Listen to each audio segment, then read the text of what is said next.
Bienvenidos a un nuevo video de Grupo IMEX, donde te mostramos herramientas, dispositivos y soluciones reales que pueden ayudarte en tu día a día industrial. En este video vamos a explicarte paso a paso cómo conectar un seccionador de 3 posiciones y 2 polos para lograr la inversión de giro en un motor. No solo vas a entender cómo funciona, sino que también vas a ver el proceso completo de conexión, de forma clara, sencilla y con demostración incluida. Si te interesa la automatización, el control industrial o simplemente quieres aprender a usar este tipo de dispositivos, este video es para ti. Así que ya sabes, dale like al video, suscríbete si aún no lo has hecho y activa la campanita para que no te pierdas los próximos tutoriales y demostraciones. Así que vamos a empezar. Antes de comenzar con las conexiones, vamos a conocer un poco de este equipo para que sepas todo lo que te ofrece. Se trata de un seccionador de 3 posiciones, 1, 0 y 2, ideal para realizar maniobras como la inversión de giro de motores, pero también útil en múltiples aplicaciones donde se requiere cambiar entre 2 circuitos o fuentes. Cuenta con 2 polos y 8 terminales, lo que facilita su conexión en sistemas eléctricos de forma clara y ordenada. Diseñado para soportar hasta 32 amperes de corriente. Lo puedes conectar a sistemas de 127, 220, 440 o incluso hasta 600 voltios de corriente alterna. Además cuenta con certificaciones CE y CCC, lo que garantiza su calidad y confiabilidad. Sus contactos de aleación con plata ofrecen excelente conductividad, además de una alta resistencia al calor y a la oxidación. Y lo mejor, no genera arqueo durante su operación. Ahora, para mayor comodidad y seguridad en la operación, vamos a fijar la tapa del seccionador.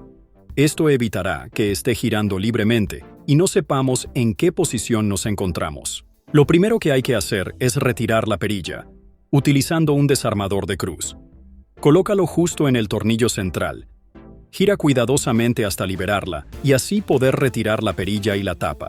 Ahora, con ayuda de cualquier desarmador plano o de cruz, nos apoyamos por la parte trasera para retirar la cubierta de la tapa. Haz palanca con cuidado hasta liberar completamente la pieza. Una vez que la cubierta esté retirada, volvemos a colocar la tapa en su posición original sobre el seccionador. Tomamos los tornillos que vienen incluidos con el seccionador, los cuales están diseñados para asegurar la tapa de manera firme. Ahora colocamos uno por uno en los orificios de las esquinas de la tapa, asegurándonos de apretarlos bien para que el conjunto quede fijo y seguro. Una vez que tengamos bien sujeto todo con los 4 tornillos, procedemos a volver a colocar la cubierta de la tapa.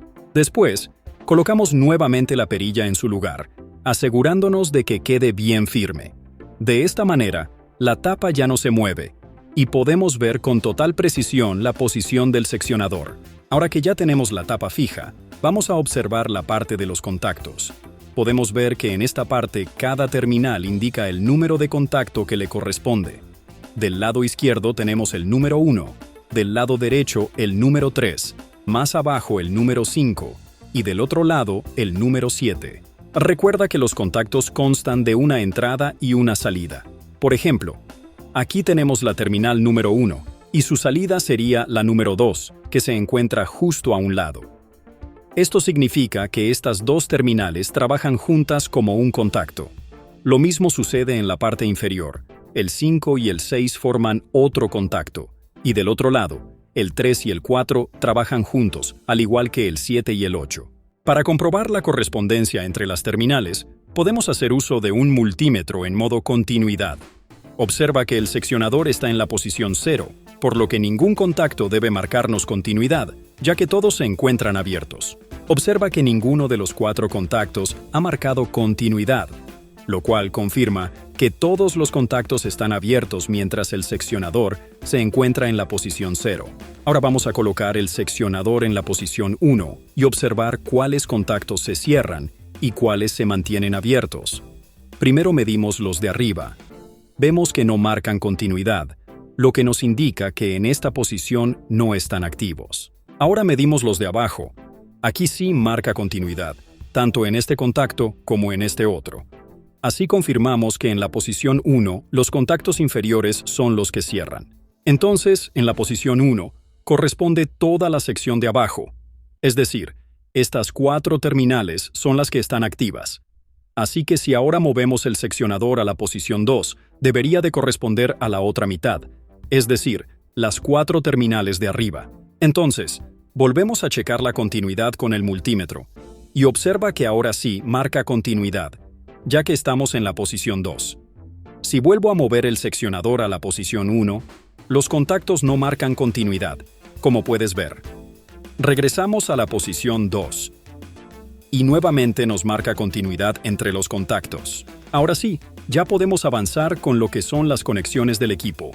Después de haber comprobado con el multímetro, ya sabemos que las terminales de arriba corresponden a la posición 2, las terminales de abajo a la posición 1, y en la posición 0, todos los contactos se encuentran abiertos. Entonces, ¿cómo es que vamos a realizar la inversión de giro usando este seccionador? Bueno, ya sabemos que para invertir el giro de un motor trifásico, lo que necesitamos es intercambiar 2 de sus fases. Con este seccionador de 2 polos, vamos a conectar 2 fases que serán intercambiadas según la posición del selector, mientras que la tercera fase irá conectada de forma directa al motor, sin pasar por el seccionador. Aquí ya tenemos identificados los cables que van conectados a cada fase del motor. Vamos a hacer lo siguiente.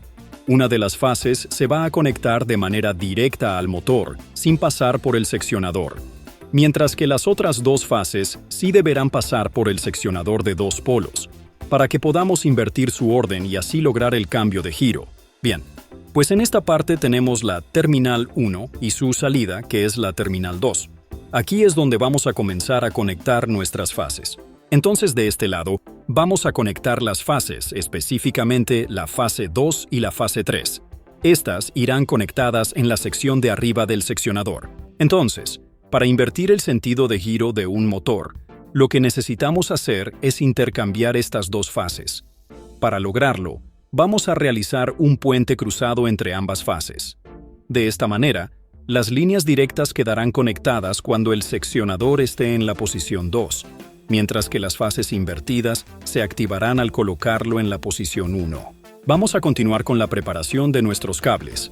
Primero, pelamos un poco el extremo del cable con ayuda de una pinza pelacables. Luego, cortamos y pelamos también del otro extremo para formar el puente.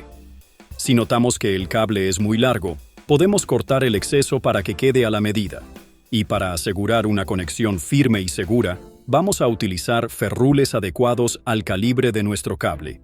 Colocamos el ferrule y ponchamos bien con la herramienta correspondiente, asegurándonos de que el cable quede perfectamente sujeto. Veamos.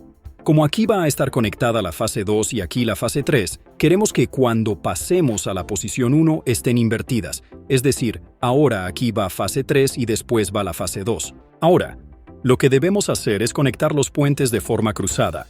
De este modo, cuando cambiemos la posición del seccionador, las fases se invertirán correctamente. Ahora, repetimos el proceso con la otra fase, conectándola a la terminal libre restante.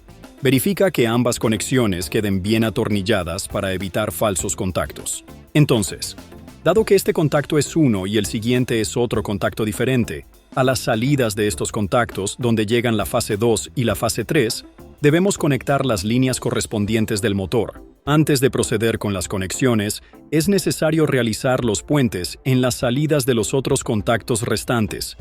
En este caso, no deben ir de manera cruzada, sino de forma directa, tal como lo tenemos en el ejemplo de otro seccionador ya conectado. Como puedes ver en este ejemplo, los puentes cruzados son los que corresponden a la conexión de las fases, mientras que en la parte de las salidas el puente es directo.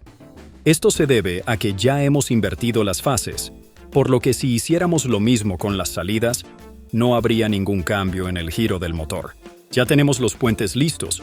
Lo único que nos queda es conectar estos puentes a las terminales de manera directa. Después, solo falta conectar la alimentación y el motor para completar el proceso. Vamos a repasar nuevamente. Recuerda que la parte de arriba corresponde a la posición número 2, mientras que la parte de abajo, estas 4 terminales, es para la posición 1. Si colocamos el seccionador en la posición 0, todos los contactos están abiertos, es decir, no hay paso de corriente en ninguna de las 8 terminales. Pero si seleccionamos la posición 2, Los contactos superiores se cierran y los inferiores permanecen abiertos. Por lo tanto, no hay riesgo de cortocircuito. Como los de arriba están cerrados, sí permiten el paso de corriente. Así que le llega fase 2 a la línea 2 del motor y fase 3 a la línea 3. En cambio, si cambiamos a la posición 1, los contactos superiores se abren y se cierran los de abajo. Como hicimos el cruce de fases en esa sección, ahora la fase 3 llega a la línea 2 del motor y la fase 2 a la línea 3. Y así es como se logra invertir el sentido de giro del motor. Ahora vamos a revisar el motor. En su placa de datos se muestra cómo deben conectarse las terminales, dependiendo del voltaje al que se vaya a alimentar. Es fundamental saber identificar correctamente estas terminales para poder hacer cualquier conexión de forma segura y eficiente. Nosotros, como ya identificamos las terminales del motor, sabemos que T1 corresponde a la línea 1, la cual se va a conectar de forma directa como planeamos desde el inicio. Luego tenemos T2, que de acuerdo con el diagrama en la placa, está destinada a la línea 2 del motor, así que esta terminal se conecta al seccionador. Da igual cómo lo conectes, en este caso hablamos de primero conectar línea 2 y luego la línea 3, pero si los conectas al revés, solo hará que la inversión de giro también sea con la otra posición del seccionador. Por último, tenemos T3, que junto con T9 está destinada a la línea 3 del motor. Esta terminal se conecta a la salida del otro contacto asignado para el motor. Nuevamente recuerdo que es importante asegurarse de atornillar bien cada una de las terminales del seccionador para que pueda operar de manera óptima. Con esto, lo único que queda por hacer es conectar las fases. Vamos a realizar la conexión usando una alimentación trifásica de 220 voltios. Entonces, aquí tenemos nuestro interruptor termomagnético, del cual vamos a derivar las fases. Como puedes ver, la primera salida está libre, y esto es porque, como ya mencionamos, nuestro seccionador es de solo 2 polos. Por lo tanto, únicamente podemos conectar 2 fases. Si se tratara de un seccionador de 3 polos, podríamos conectar las 3 sin problema. Por eso, una de las líneas del motor debe ir conectada de forma directa. Entonces, tomamos la línea 1 del motor y la conectamos directamente al interruptor termomagnético. Es importante recalcar que este video tiene fines demostrativos. Si deseas realizar una conexión de este tipo, debes hacerlo siguiendo las normativas correspondientes y utilizando el equipo de protección adecuado. Ahora seguimos con la fase 2 y la fase 3, las cuales deben conectarse al seccionador. Ya acordamos que primero conectaremos la fase 2 y luego, en el otro contacto, la fase 3. Así que manos a la obra. Por cierto, si este video te está gustando, no olvides que nos ayudas muchísimo suscribiéndote, dejando tu like, activando la campanita para que no te pierdas los próximos videos y comentando qué te ha parecido esta explicación. Teniendo ya todas las conexiones correctamente realizadas, ahora sí podemos hacer la prueba. Primero vamos a accionar la posición 1, que es donde las líneas del motor están invertidas. Por lo tanto, el motor debería girar en sentido antihorario, es decir, en dirección contraria a las manecillas del reloj. Vamos a comprobar que esto sea así.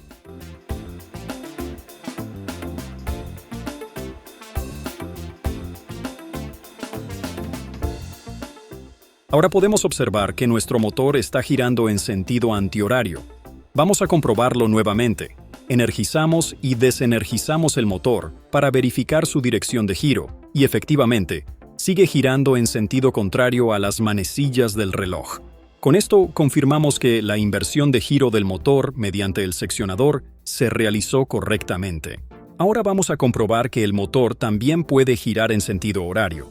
Para eso, accionamos la posición 2 del seccionador, que es donde las fases están conectadas de forma directa. En esta configuración, el motor debería girar en sentido de las manecillas del reloj.